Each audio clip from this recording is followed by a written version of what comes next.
Hello everyone, how are you? Welcome back to my channel. Semoga hari kalian menyenangkan ya. Have you ever visited to museum? There are capture and heroes picture.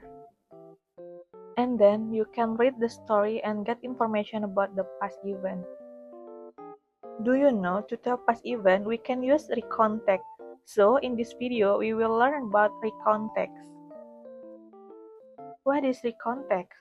Recontext is a text that retells a story and experience or an event that happened in the past. Jadi, teks recon adalah teks yang menceritakan kembali cerita pengalaman atau kejadian yang telah terjadi di masa lampau. Recon text divided into three. The first is biography, menceritakan tentang riwayat hidup seorang tokoh. Second is historical recount, menceritakan peristiwa bersejarah yang terjadi pada masa lalu. And the last one is experience, menceritakan pengalaman pribadi penulis. The function of recontext are to tell experiences in which the writer was personally involved, untuk menceritakan pengalaman yang dialami langsung oleh penulis. And next is to inform the readers by telling the past event, historical, and achievement in a person's life, untuk memberikan informasi kepada pembaca tentang peristiwa penting yang pernah terjadi di masa lalu dan menceritakan pencapaian yang diraih seseorang dalam hidupnya. And to chronicle past event regarded as historical significant, untuk mengurutkan waktu kejadian di masa lampau. And then the example of recontext. Biography Jenderal Sudirman. There are three generic structure of recontext. The first is orientation, tells who is involved in the story, when, where, and why the story happened.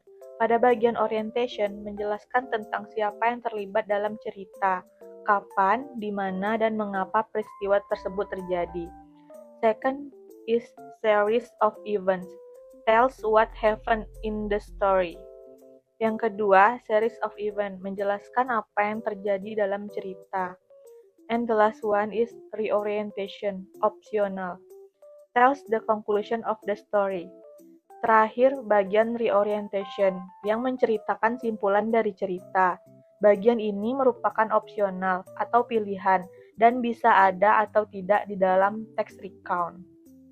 Mari kita lihat penerapannya pada contoh teks berikut. Pada paragraf pertama, menceritakan tentang sosok Jenderal Sudirman sebagai pahlawan militer. Bagian ini disebut orientation. And paragraf selanjutnya membahas tentang perjalanan hidup Jenderal Sudirman. Bagian ini merupakan series of event. And then language features of recontext. The first is introducing personal participant. For example, I, my group, and etc.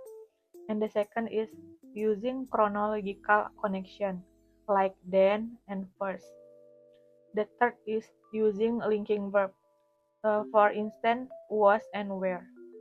Fourth, using action verb, such as send and tap. And the last one, using simple past tense, for example, forgot and imagine.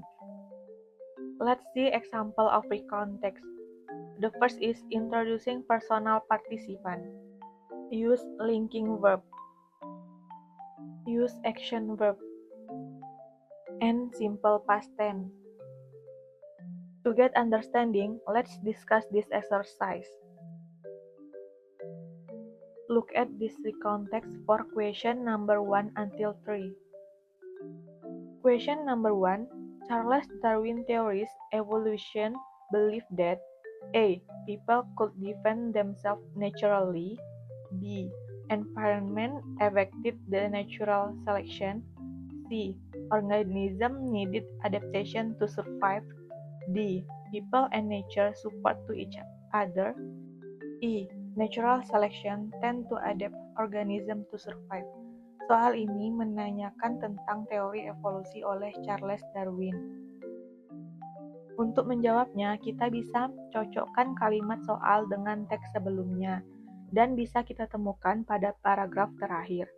This revolutionary theory was published in 1859 in Darwin's Now, famous on the origin of species by means of natural selection. So, the correct answer is B. Environment affected natural selection. Question number 2. How was Darwin's theory of natural selection developed? A. Adapted by necessary for survival. B. Influenced by his collection. C. Supported the effect of environment. D. Influenced by John Henslow. E. Affected by groups of organisms. Soal ini menanyakan bagaimana teori seleksi alam dikembangkan. Bisa kita lihat pada paragraf kedua, sesuai dengan kalimat soal, natural selection tend to promote adaptation in organism when necessary survival. So, the best answer is A. Adapted by the necessary for survival. The next question. The famous Darwin's theory was published based on A. Theories developed by other scientists.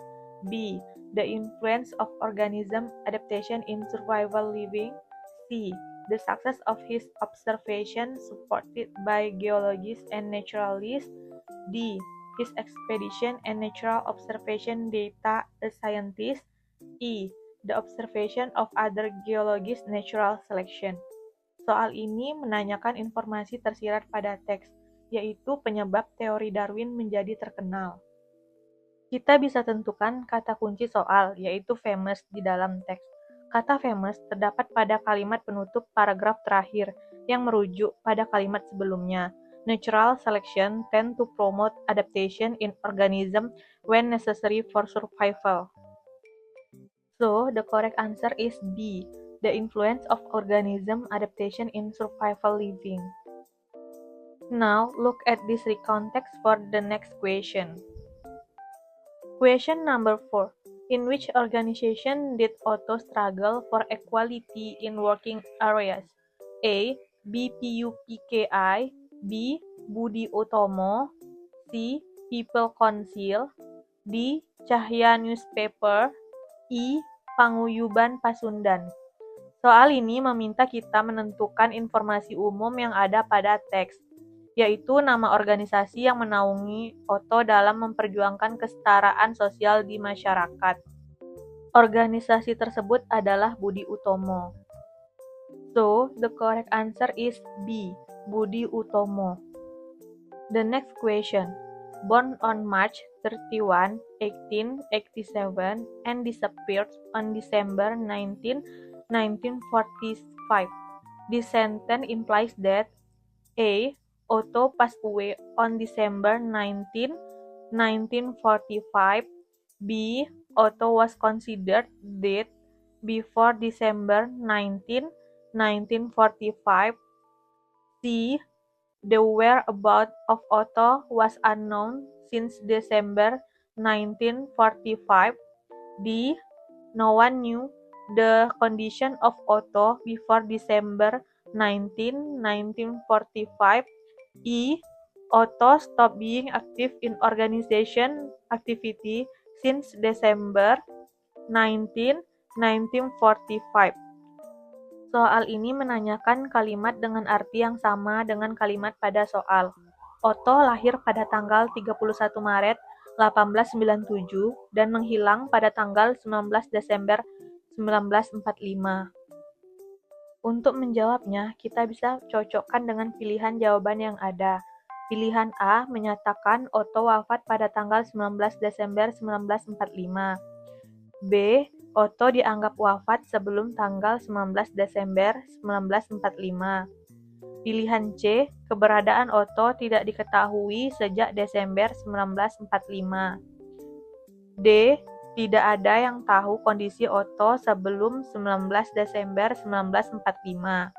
Dan pilihan E, Otto tidak aktif lagi dalam kegiatan organisasi sejak 1945. Jadi jawaban yang sesuai adalah C.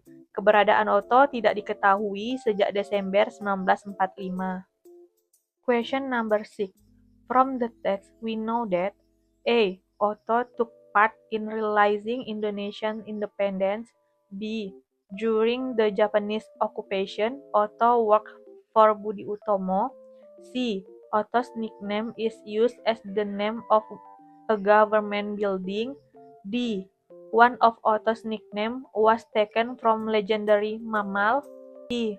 Otto helped spread the news of independence through Cahaya newspaper. Soal ini meminta kita mencocokkan pilihan jawaban dengan isi teks.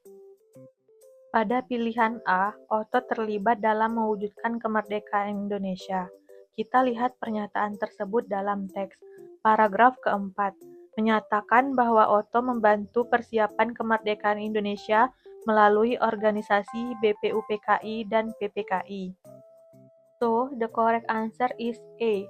Otto took part in realizing Indonesian independence. The last question. The organization was engaged in education. What is the synonym of the underlined word? A. Dealt. B. Related. C. Involved. D. Aspired. E. Centered. Soal ini menanyakan persamaan kata dari engage yang artinya ikut serta. Kita lihat pilihan jawabannya. Dealt ditangani, related terkait, involved terlibat, aspired diinginkan, centered dipusatkan.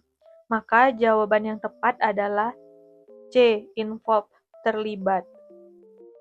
Nah, sampai di sini bisa dipahami ya. Oke, that's all my explanation about recontext. Semoga video ini bermanfaat. Don't forget to keep learning. See you in the next video. Have a nice day. Bye-bye.